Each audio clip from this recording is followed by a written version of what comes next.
Hi again.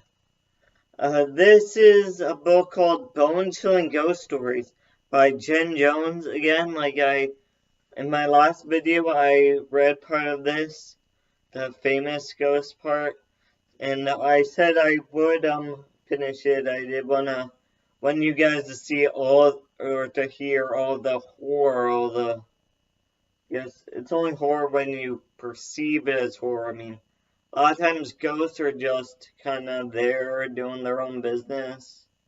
Like that story about Top Hat, when the nurse in the hospital realized she knows an apparition she kept seeing every night.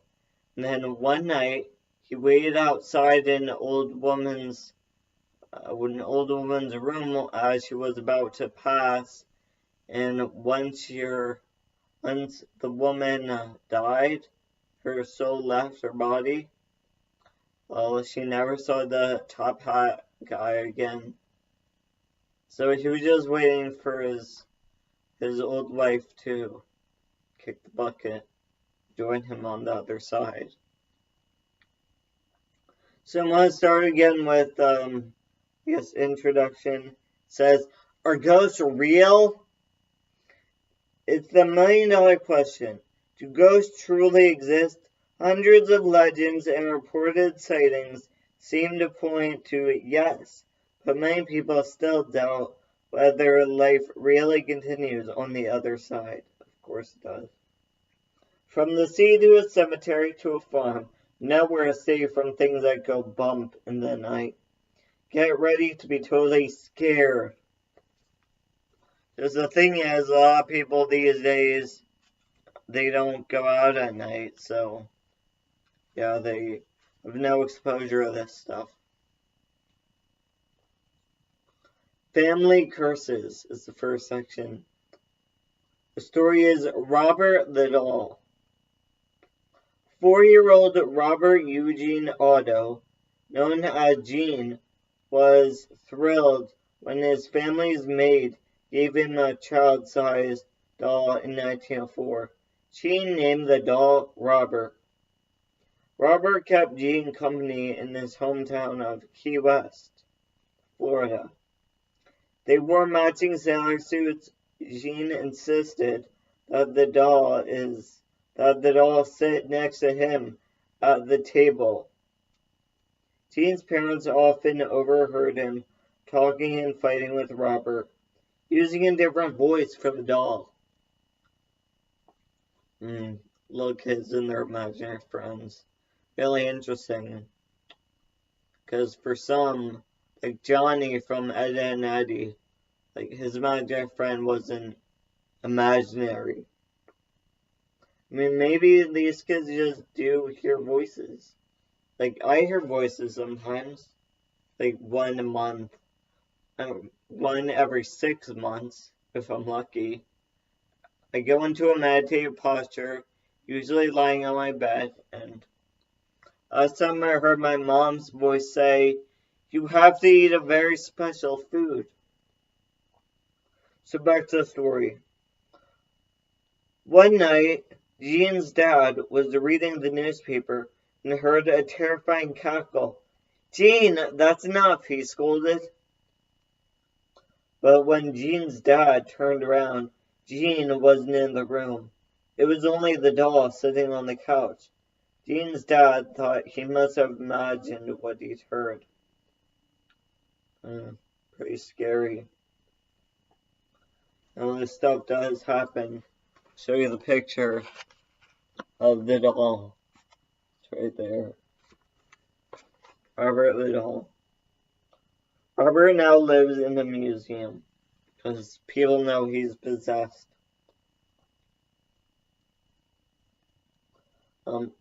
One night, Gene's parents were awakened by a thud and Gene screams.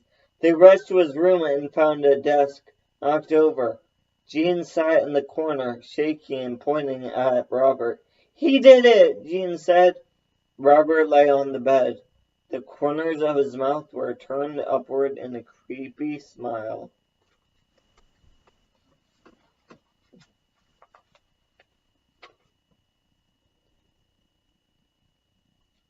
Things only got stranger from there. Jean's mom was in the kitchen one afternoon when she saw Robert run past the doorway. Later, a neighbor reported seeing Robert floating outside the window while Jean's family was away. People began saying that the former maid had cursed the doll and the family. In 1930, Jean married Annette Parker.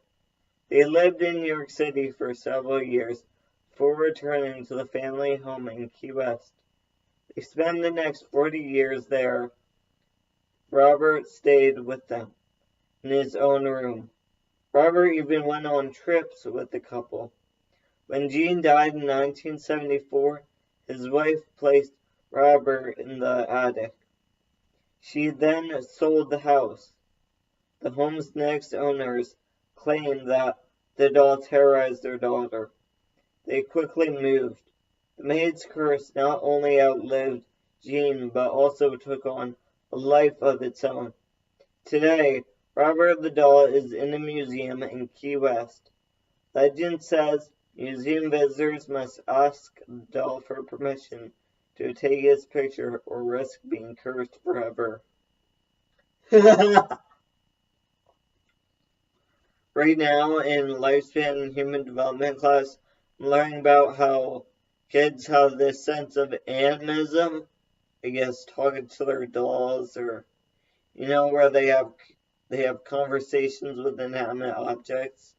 Like, well, I talk to my plant, so maybe you might one day get a response, or I don't know, the vibrations do something like that Dr. Emoto guy. He had water listening to different music. It made different ice crystals because of the vibration. So it just depends how you think about these, I guess, plants or whatever. The next one, for whom the bell witch tolls. When John and Lucy Bell moved from North Carolina to Tennessee in the early 1800s, things looked promising. Their new home had many acres of farmland next to the Red River. It became a wonderful home for the pair, who eventually had 9 children. One day in 1817, John was working in the cornfields when he spotted a strange animal. Before him stood a dog with a rabbit's head. He reached for his rifle and shot 3 times at the beast, or as the beast scampered away. Later that evening, scratching and knocking noises were heard against the outdoor walls of the Bell house.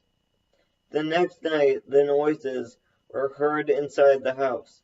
The children complained that it sounded like rats were chewing on their bedposts. The invisible terror seemed focused on the Bell children, especially 11-year-old Betsy. During the night, it often ripped off the children's bed covers and threw their pillows on the floor. At first, their parents thought the children were making up the stories. Betsy changed their minds.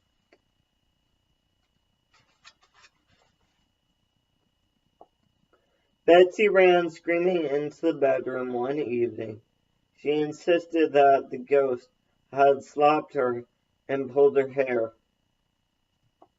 Lucy gasped as she comforted Betsy. A bright red handprint was still visible on Betsy's face. For years, the evil witch spirit haunted the family. The spirit whispered in their ears and terrorized Betsy's fiancé until he left her.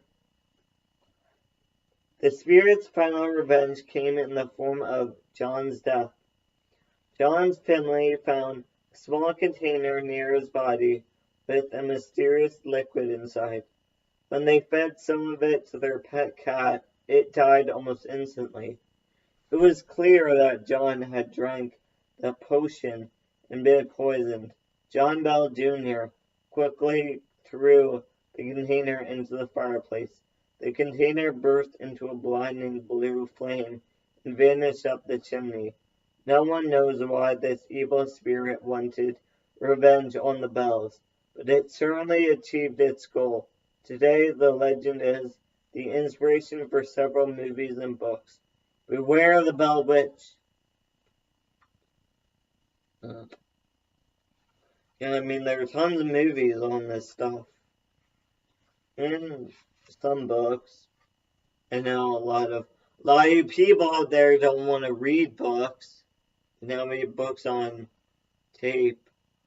I mean, there's an audiobook on YouTube about, it's, Henry David Thoreau's, Walden Pond, and he also has the book Life Without Principle. Isn't that what it's called? Isn't that? But he has two good audiobooks, so you know, they're really good books. Like that Henry David Thoreau guy, he was really interesting. He has a great quote. I went to the woods to live deliberately, to front only the essential facts in life, to see if I could not learn what it had to teach, and not, when I came to die, discover that I had not lived. I mean, that's kind of what I did when I rode that skateboard down that driveway and ended up at the hospital. So I'll read the next two. This one's called A Haunted Plantation. If you visit the Myrtles Plantation in St. Francisville, Louisiana, be warned. You could end up sharing your room with one of several ghosts that reportedly haunt the inn. The most famous Myrtles ghost is Chloe.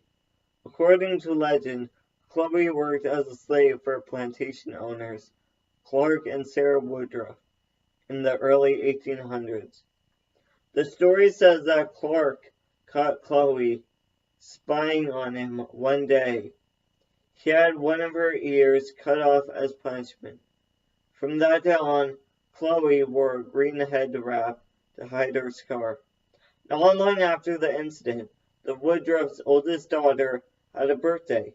Chloe baked a cake for the party. Some people believe Chloe poisoned the cake, killing Sarah and two of the couple's children. However, records show that the three family members actually died of yellow fever.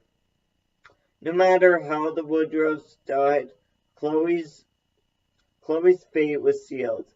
The other slaves were terrified of her.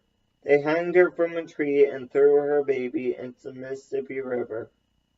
Threw her body into the Mississippi River. They hoped that she would never be seen again. Their wish wasn't granted. A crying ghost wearing a green head wrap can often be seen around the plantation. She's in good company. Guests have also seen ghostly children playing in the halls and a young girl floating outside a window. If you want a peaceful vacation, you might want to stay somewhere else. So, Chloe the Phantom of the Myrtles Plantation. Because she was killed. She had her ear cut off for spying on the owners. And then the rest of the slaves thought she was a witch because, I guess, if it's true that she poisoned the cake, maybe, I don't know. The thing about African culture is, there's a voodoo documentary on YouTube.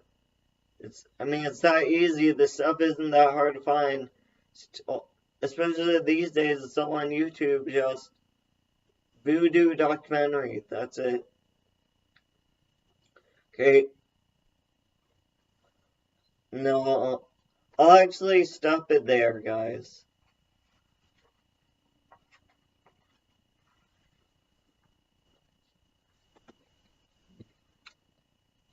Now, before I sign off, I just want to leave you guys with a little interesting something. It's, have you ever heard of pranayama?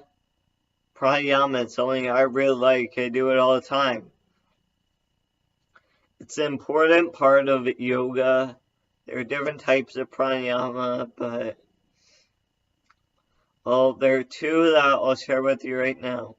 First one is to generate DMT in the brain, or the frontal lobe.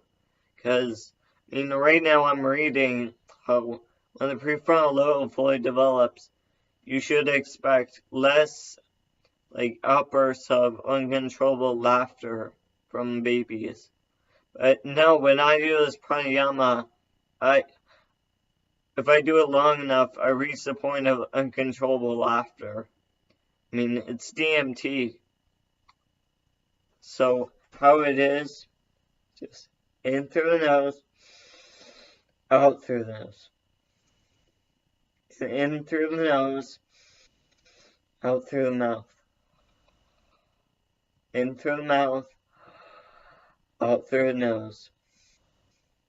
In through the mouth, out through the mouth. Then repeat.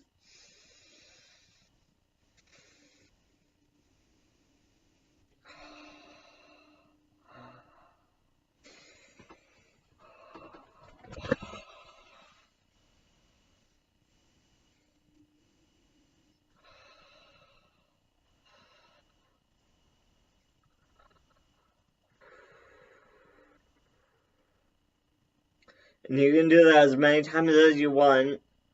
You could do it as long enough so you start laughing, because it always makes me laugh a lot.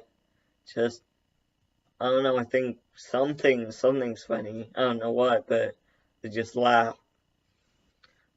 And play with it. You can hold your breath for different amounts of time. So play with it. Get creative. And the last one I'll tell you about, it's actually not mine, or I don't think it's really a yoga thing, but well, it might be. It was designed or discovered by a guy, Wim Hoffman. You might have heard of him. He's the guy who, I think, climbed Mount Kilimanjaro in a day, and he did a marathon in Alaska in shorts, and he's done a bunch of world records and stuff. So his pranayama, or his breath work, is just at least 30 deep breaths. In through the nose, out through the mouth. Really fast.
At the end, just try to stay present.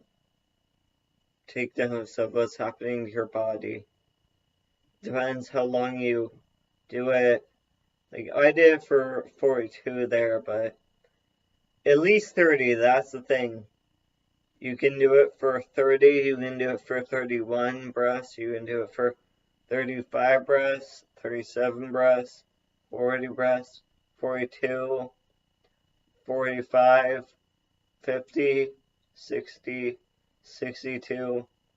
Sometimes you do it for 70 or 72. And, the more you do with it kind of just matters how your body responds to it, how your body reacts. But at the end, you'll kind of notice your body will be alkalinized. You can alkalinize your blood, your whole body with just your breath. It's really amazing. What a world. It's a great world we're living in. What a time to be alive.